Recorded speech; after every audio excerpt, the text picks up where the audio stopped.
Welcome to night light number 2. Everyone give me a hand. Yeah. Come on. Thanks, Pastor Dave, for letting me be able to be here with you guys. Oh, man, I'm so excited I get to be here, for real. Like, legit. Like, you guys look beautiful. Turn to your neighbor and say, you look beautiful. Man. Man, I hope I look a little bit beautiful today because I don't want to brag, but I kind of went to the gym for like the first time ever in my life. Yeah, you can see, I know. I wore my tight shirt today for you guys so you can see it. But here's what's been going down. Let me just get some real talk with you before I start. See, I don't necessarily like take care of my body as in like do anything active ever. Like I sit at a desk and I come here on Wednesdays. I basically like have sit in a room and I just eat like just Twinkies all day or something. I don't know. Like I'm not like super unhealthy. That's a lie. I'm pretty unhealthy. But I've been spurred on by some people here at Gateway saying, you know, Pastor Tyler, guess what's gonna happen? You're gonna die when you're 25. And I'm like, I know, but. So I know I needed to get into the gym. So Pastor Dave, he got me into the gym, and for the last 2 days, it's only been 2 days, but it feels like it's already been, I woke up today, I was like, like I could barely like move any extremity from its place. And Pastor Dave said, we're gonna get in the gym. So we hit the gym. We get in there, and I was like super scared of the gym because all I think about when I hear the word gym is like these like giant muscular guys who look like they ate 5 other muscular guys, you know what I'm saying? It's like when they drink like a protein shake, like it's just pure muscle they're drinking. Like that's exactly like what I think when I see someone like at the gym. I walk in there, it's just like normal people. I was like, oh, okay, I could do this. I get into the gym. Pastor Dave, we get on the treadmill. He's like, all right, we're going to run a mile. I was like, a mile? I literally have not run a mile since high school. Like, you know, like those PE things where you have to run a mile. But here's the thing. I walked the mile because my PE teacher liked me. So I didn't even have to run. So I don't even remember the last time I ran a mile. But I've been trying to keep up a little bit, and trying to make myself feel a little bit better about myself. Everyone say, you look good, Pastor Tyler. All right, keep going. You're good. No, but for real, like, I'm not necessarily like the strongest guy. My brother, oh my goodness, my brother's like, he's like so strong, like it's not fair, for real. Like, if I tried anything, any way to beat him up, like he would just demolish me in any moment. And he doesn't even try, like just like his pinky, like that.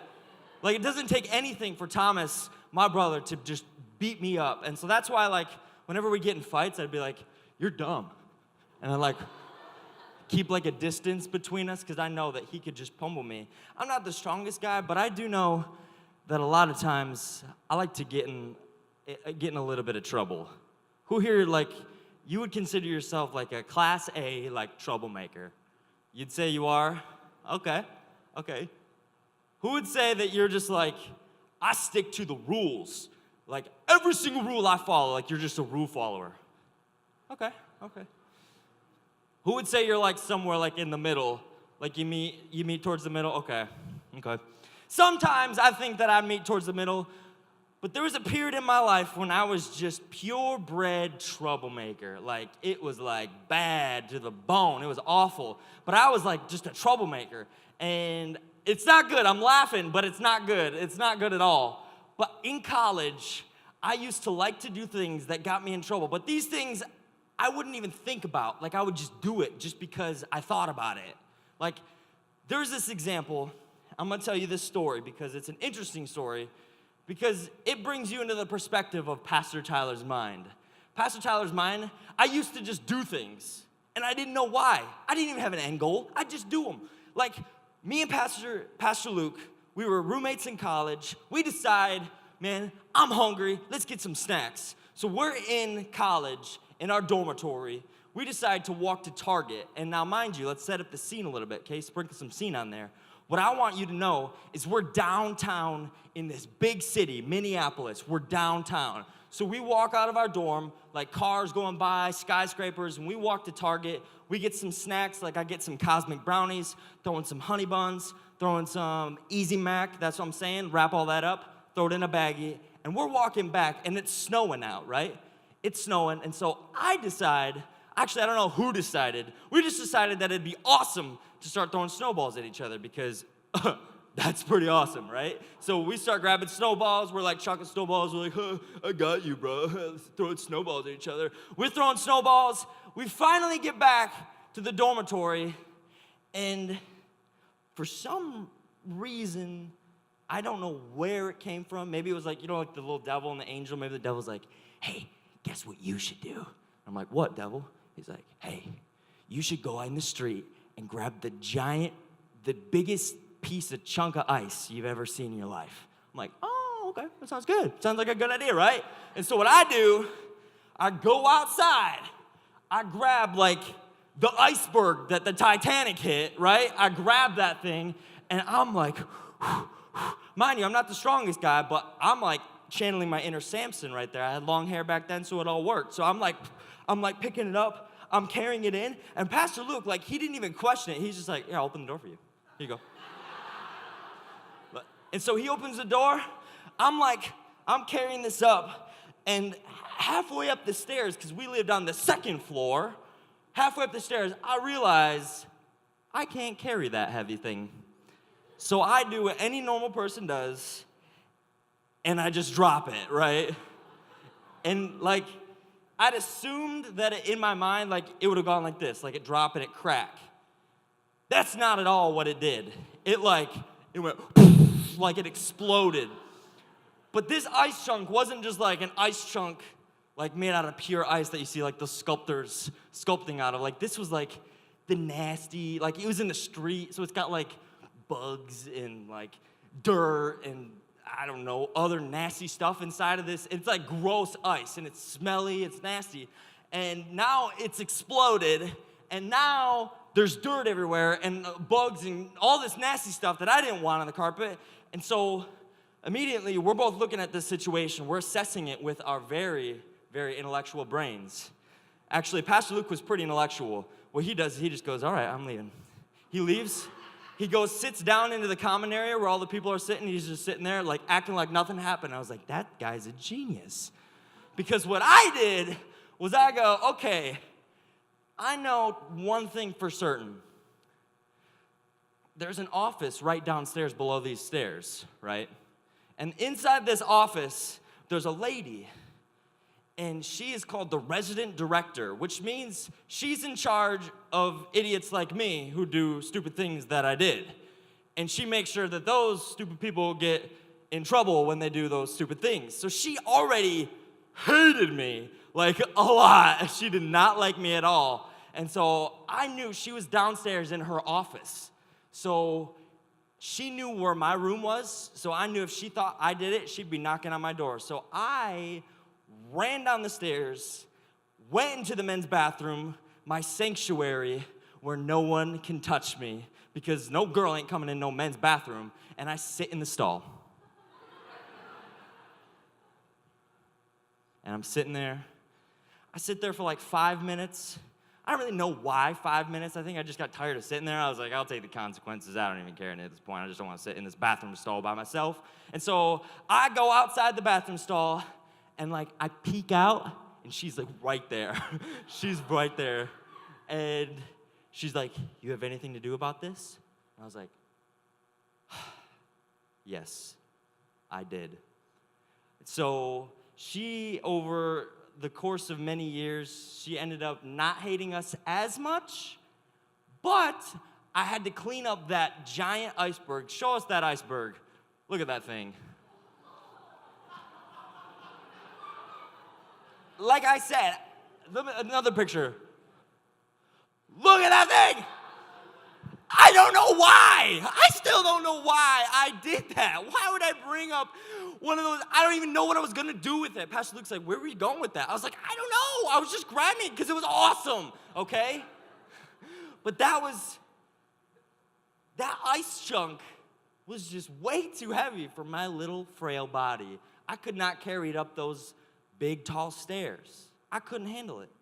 That was a burden that I carried up those stairs. And now, a lot of us, we have burdens. We have problems. Like, my problem was I was a troublemaker. And I like to do dumb things. And so I carried a giant ice chunk up the stairs for no reason, and I dropped it. And I had to clean it up, and I was like scrubbing the floor, and she's just standing there watching me. Hope you know what you did. And we remember that scenario, not because we got in trouble, but because it was just so weird as to why it happened. But I couldn't carry that heavy object. I couldn't hold it. That wasn't something that I could carry by myself. See, we all got problems. If you got problems in the place, let me see a hand up. Thank you, okay? We got problems. We all got burdens. Pastor Dave last week, he talked about the light. We're right now, we're in the light, summer light nights. This is light night number 2, okay? So what does it mean to know the light? We all hear Jesus described as the light. We all hear Jesus described as a light. We all see him in so many images and so many visible pictures of him described as the light of the world. He sheds light on the darkness. It says it on the back of your shirt that you got. The light shines in the darkness. That's what it says. We see Jesus as the light.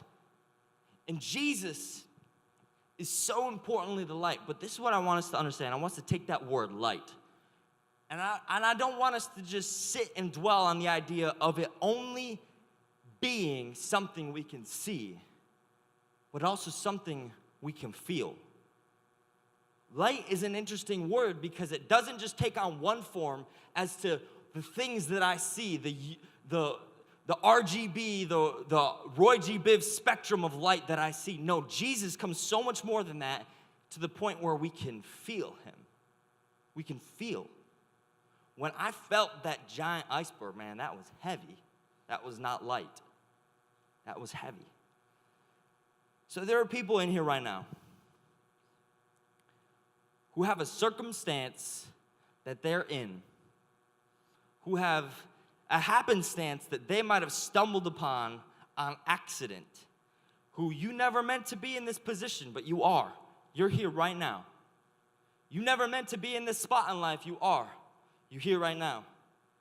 And you feel so much weight on your shoulders.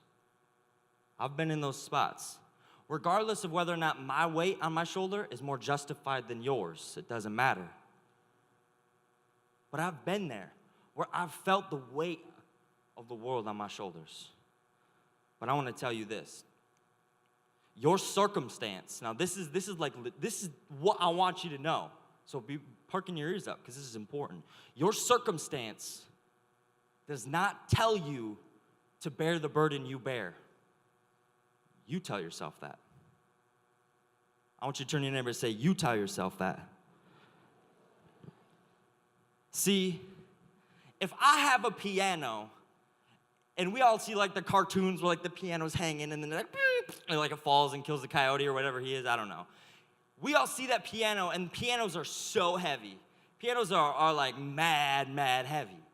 And if you want to pick up a piano, you can pick up the piano. But guess what? Here's the crazy thing. You ready? You ready? If you don't want to pick it up, you don't got to pick it up, right? Unless like it's about to fall on you or it did fall on you, you got to pick it off you. But if someone says, hey, pick up that piano, I dare you, you're going to be like, oh, okay, dude. No, you're going to be like, no, because I can't. That's not a burden that I can bear, that I want to bear. I don't want to carry a piano around. We got a piano. I remember there was a guy from the church who said, hey, I have a piano for you. I'd love to give it to you. And we're like, oh, snap. Because we just built an awesome studio, and we're recording an awesome album, okay? And a piano is legit. So we're like, sure, we'll come pick up this piano, right? So we come trying to pick up this piano, and this piano heavy. Like, it's like so heavy. It took us like hours and hours and hours, like 8 guys, and I'm like faking it the whole time. I'm just kidding, I was actually helping. But we're like carrying it out, and it was so difficult and heavy, but I chose to be a part of that. I chose to carry that. That was my burden that I chose to bear. If I did not want to bear that burden, I did not have to. There are two men in the Bible who are just the craziest guys. They're incredible. And they speak to my life when I read a story that they're in. The reason they speak to my life so much is because when I see them, I see the burden of Jesus on their life, but I see the weight, and listen, the light. Not the light you see, but the lightness of God on their life. They don't have this burden of sin, this weight of sin on their life. They don't have all this weight that's piling them down, even when their circumstance says that they need to have that weight. It says this: these guys are named Paul and Silas, and they just the bossiest of bosses, like they for real. See, God calls them apostles. Apostles. What is an apostle? An apostle is a person who sends a message. So these apostles were going around sending the message of Jesus, saying Jesus is the most important thing. He can take all that burden off you, and he can take that darkness away from your eyes. Not only does he take the darkness out and he shows the light, but he takes the weight off and he makes you light. Not only do you get to see light, but guess what? You get to be light. You get to be light in every aspect, not just in the aspect you see, but in the aspect of how you live. You don't have to walk around like, oh man, my life is so hard. My life is so difficult. You know what? You might have just cause to think that your life is difficult. Your life might be more difficult than mine or the next person, but that does not give you cause to carry those weights. So Paul and Silas, they had some burdens placed on them. They were preaching the gospel, and this is what happened. In Acts 16:22, it says this: the crowd joined the attack against Paul and Silas, and the magistrates ordered them to be stripped and beaten with rods. This is already harder than most of you.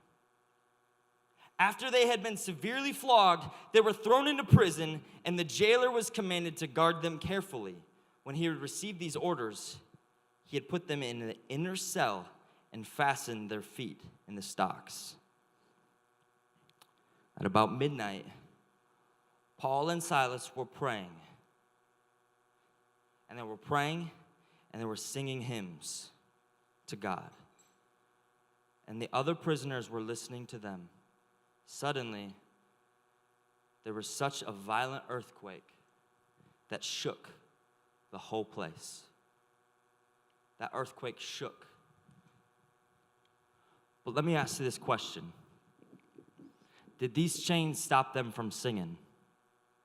No. I got my Silas right here. This guy's awesome. They were sitting in their cell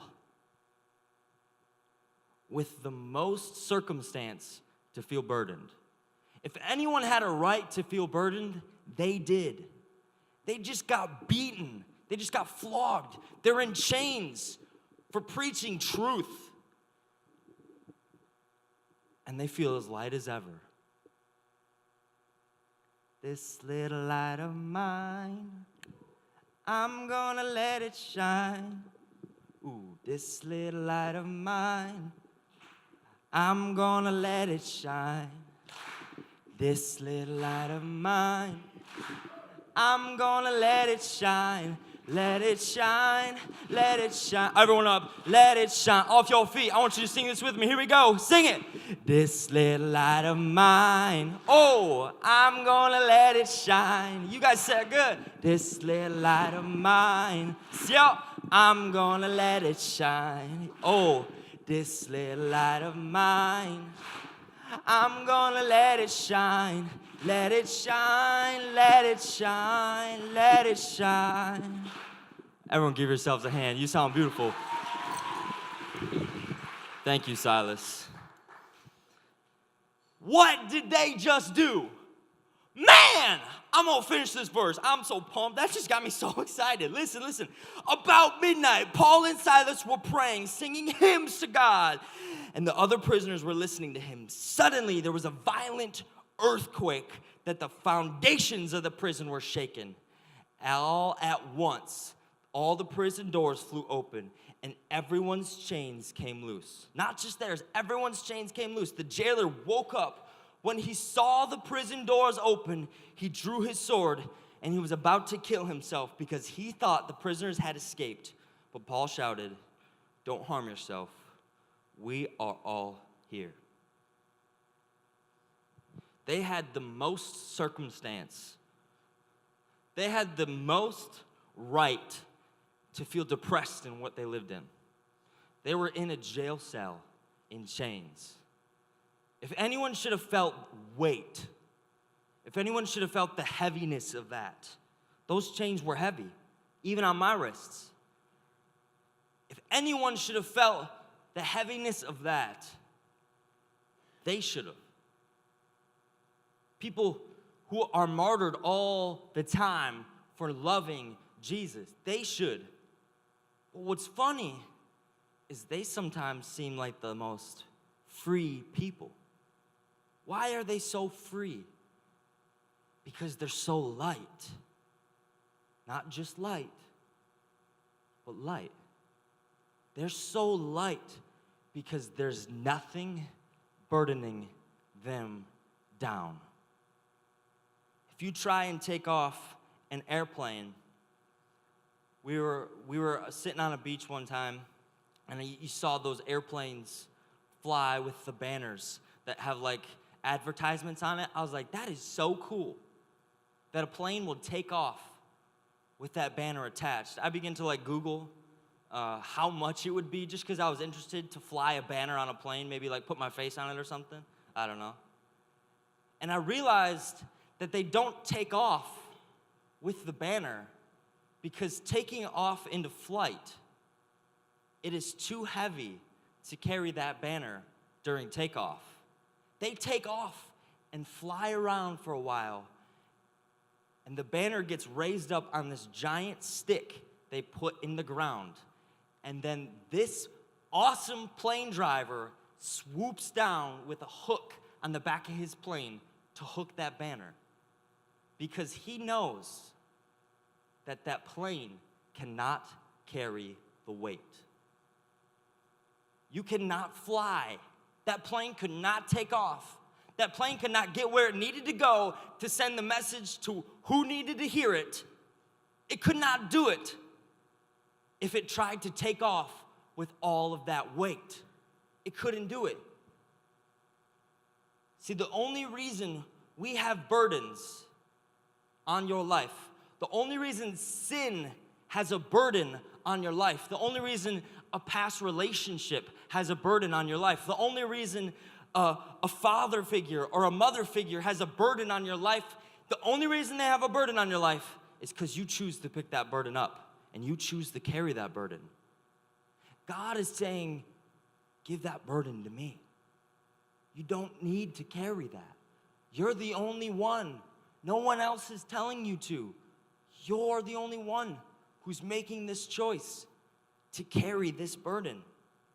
There are so many people who have the right to feel burdened, more of a right than I do. Yet, they know that it's more important to feel light than it is to feel heavy in your sin. It says in Psalms 55:22, cast your cares on the Lord, and he will sustain you. Only he will sustain you. He will never let the righteous be shaken.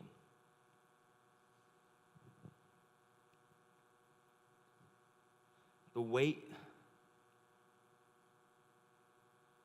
some of you carry tonight, I hear this right now. There's some people in here who walked in this room, you feel so guilty being in here right now. You literally feel like the worst human being, the scum of the earth. You feel like God is so angry at you right now. You feel so much guilt. There's at least one person in here who feels that way. I know it. I can feel it. I know God is speaking that. You don't have to carry that burden. You don't have to carry the burden of feeling all of this guilt. God did not give that to you. God did not make me pick up that ice chunk and carry it. He did not do that. I chose to do that. God did not make me pick up that piano. God did not make that plane driver swoop down and pick up that advertisement. They chose to do it. God is not making you carry these burdens. He's not even putting them on you. You know what? He's not even bringing them up. He's not bringing up your past. He's not bringing up that one time you did wrong. What he offers is the only way out. He says, come to me. I can forgive you. I've already forgiven you if you ask. You just got to come to me. Give me those things. You stop carrying them, please. And some of us, we're chugging along. We're still carrying these burdens because it somehow makes us feel better, as if we're accomplishing something. That somehow if I can make it to the top of those stairs with that giant iceberg, I could accomplish something, put a medal on my chest. Whoop-de-doo. No. I would have got, you carried an iceberg on top of a stairwell pin. I wouldn't have got nothing. You're not going to be able to carry this weight. You know what? You might be able to carry it for the next year, 5 years, 10 years, 20 years, 30 years. You might be able to carry it for the next week. And what's going to happen? You're going to drop that burden because it's so much for you to carry, and it's going to go everywhere. It's going to spread. It's going to break. And you're going to leave such a mess like I left on that stairwell. Because why? You know, humans are interesting. I'm a human.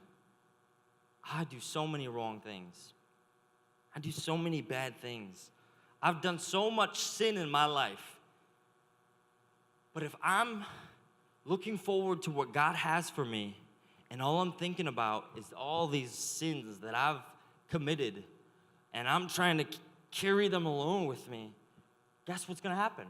They're just going to keep piling up. Because guess what? If I'm not perfect, that means I'm still going to sin. I'm still going to make the wrong choice. I'm still going to say the wrong thing, do the wrong thing, say the wrong thing to the wrong person. It doesn't matter. And I'm going to keep piling that up. That pile is only going to get bigger when I'm carrying it. It's true. That pile is only going to get bigger. And you're waiting for luck to change in your life. You're waiting for, like, maybe I'll just wake up one day. I'll feel this gone. Maybe I don't want to feel it gone. Maybe it's safe to me carrying this because that's what I've always been doing. You're waiting on luck to change instead of feeling the light. You're waiting for something that's not going to happen. We need to see the light. Pastor Dave brought that to a point last week. See the light, but not only see the light, but be light. Oh yeah, be light. I don't have to walk like this wherever I'm going. Even if it's just in my head and then my face looks like this. What's up? How you doing? Oh man, I'm doing awesome. And inside I'm like, I hate myself. What's up, man? I'm the worst. What's up, dude? You're way better than me. That's what's happening on the inside. And on the outside, it's just like, what's up? I don't have to have that. Did you know that you don't have to be that way? It actually was an epiphany to me that realized that I don't have to walk around and mope for my own self because I know that there's a God who says, give me all your stuff that you've been carrying for so long. And the only thing I want you to carry is the cross. that love for Jesus. The only thing I want you to carry is righteousness and love, and that's it. But that is so much lighter. That is so much lighter than the stuff that I've been carrying. The Bible says that his burden is easy and his yoke is light. God's burden is light. It's light. Everyone do that with me. Say light. And it's light. Because God is here to make you light. He's not here to make you heavy. Even though your circumstance might be a 2-ton rock that's weighing you down, that you're trying to get out from under, you don't have to feel that way. You struggle at work, at school, with anger, with guilt, and you hold on. You hold on. You hold on. This is what we do. Oh, man. This is how I know what we do, because I do it.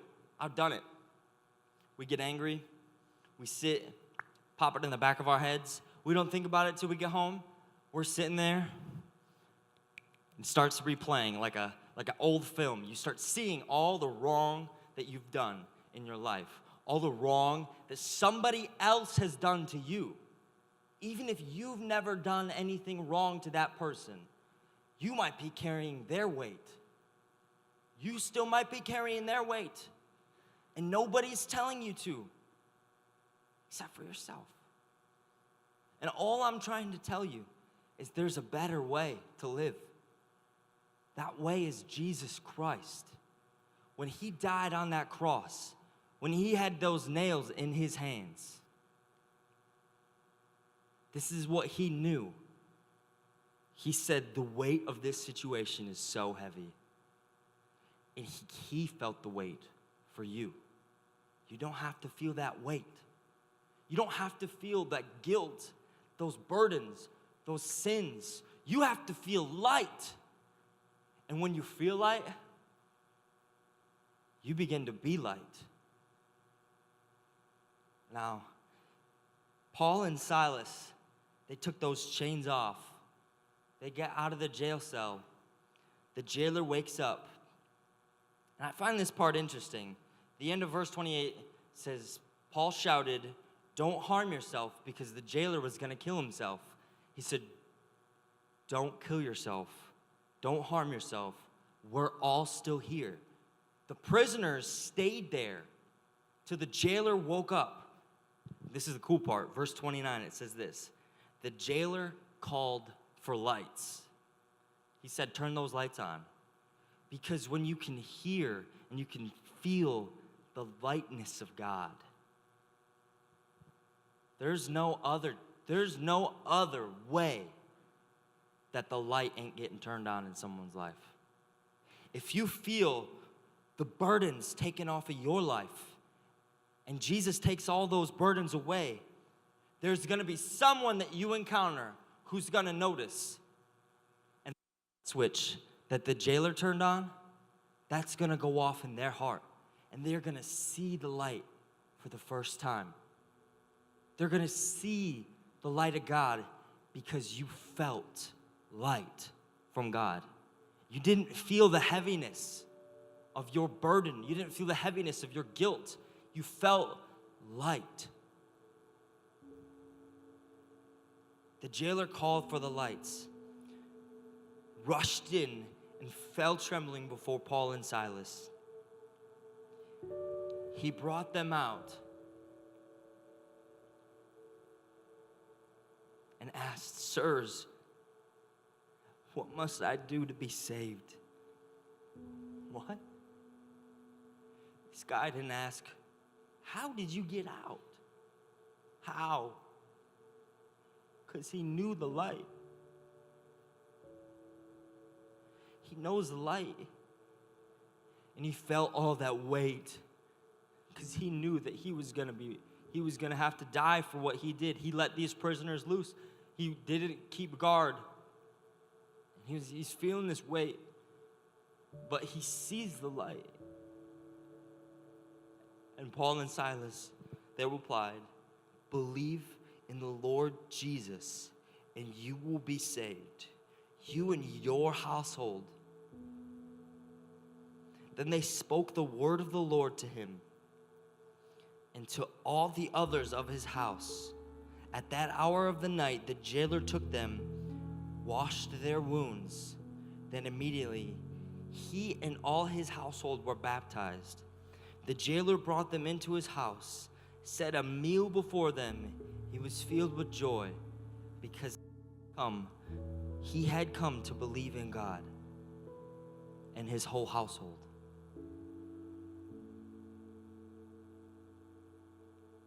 Usually, like, people cry over, like, someone they see, but, like, this jailer, man, he would have died under that weight. He would have killed himself under the weight.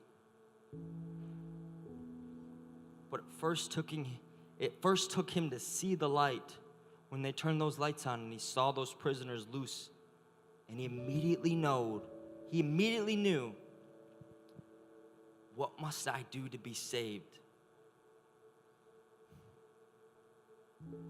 Now, I'm sure the jailer probably meant, how do I get out of this situation without my superior officers getting me in big trouble and putting me in that jail cell or killing me? But they knew that there was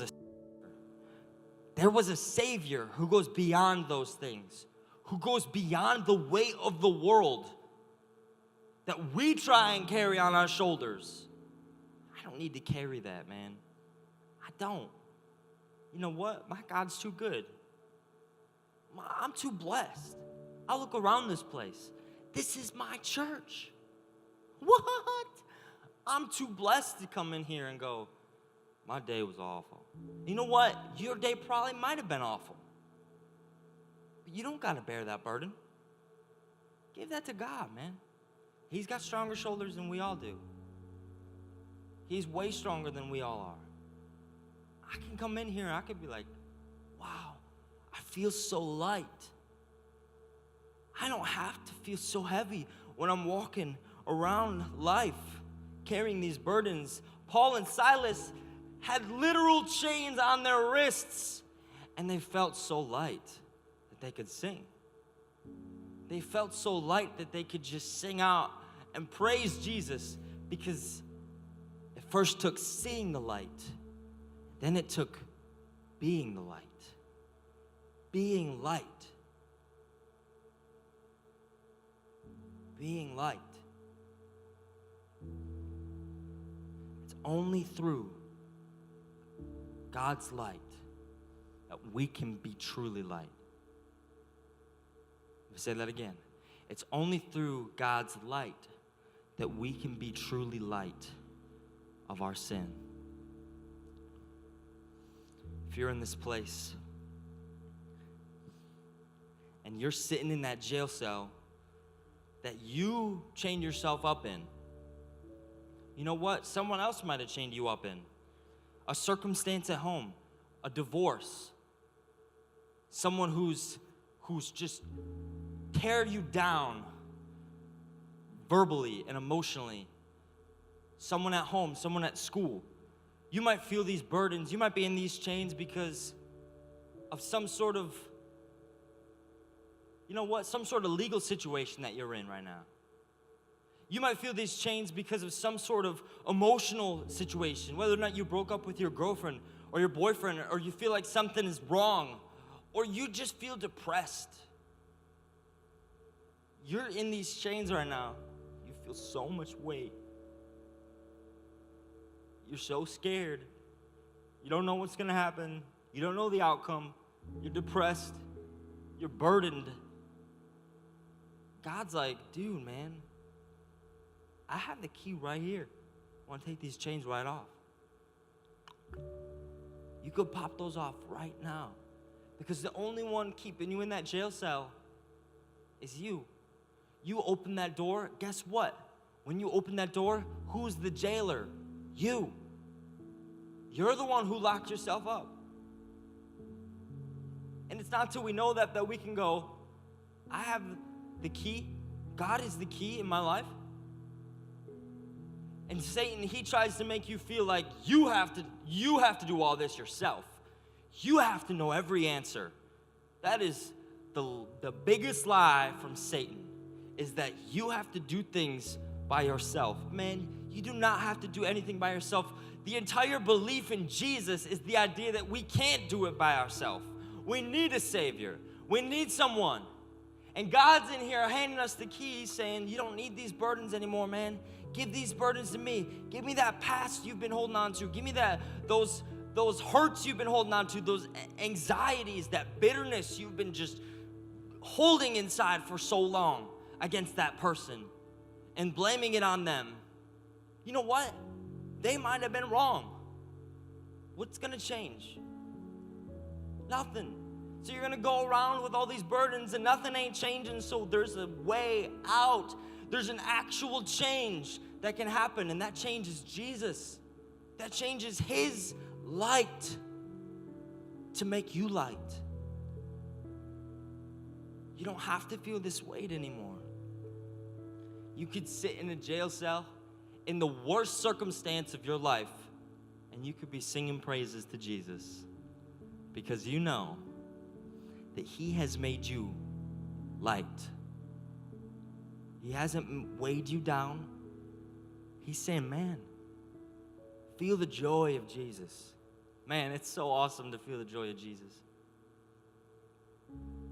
I'm not naturally the person who's like, let's go do this. I'm so excited. Whoa. But when I feel the joy of Jesus, man, there's nothing like it. There's nothing like it. If you could bow your heads and close your eyes with me. This is what I want us to do. I want us to know not only that Jesus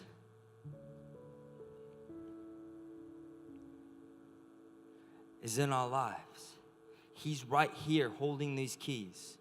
But I want us to know that we have the opportunity to release these burdens from us, to get rid of them all. He's the only one that matters. You don't have to do this alone. If you say, Pastor Tyler, I've been carrying these burdens for so long. I have never once accepted Jesus in my life. I need someone to break me out of these chains I put on myself, these burdens, to take this weight off and to make me light. If you feel bold enough, raise that hand up. No one's looking around. You say, I need to get these burdens off of me. I need Jesus in my life. Thank you, thank you, thank you. Thank you, thank you. So many hands. Thank you, thank you, thank you. You say, I need Jesus in my life.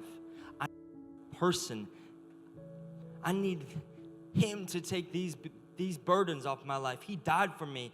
He has the power to take these off, and I'm making that choice. Thank you.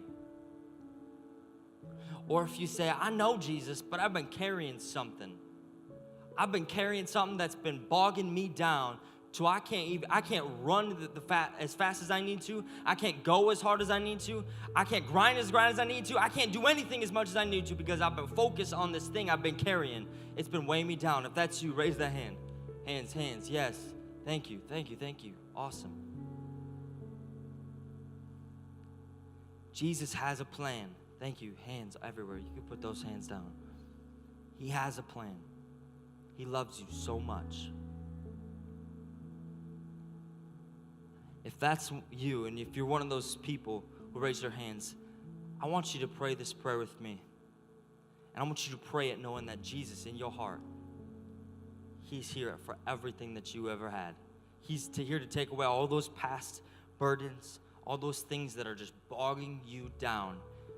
And He's going to make you light. Say this with me. Say, Jesus, I want to be light.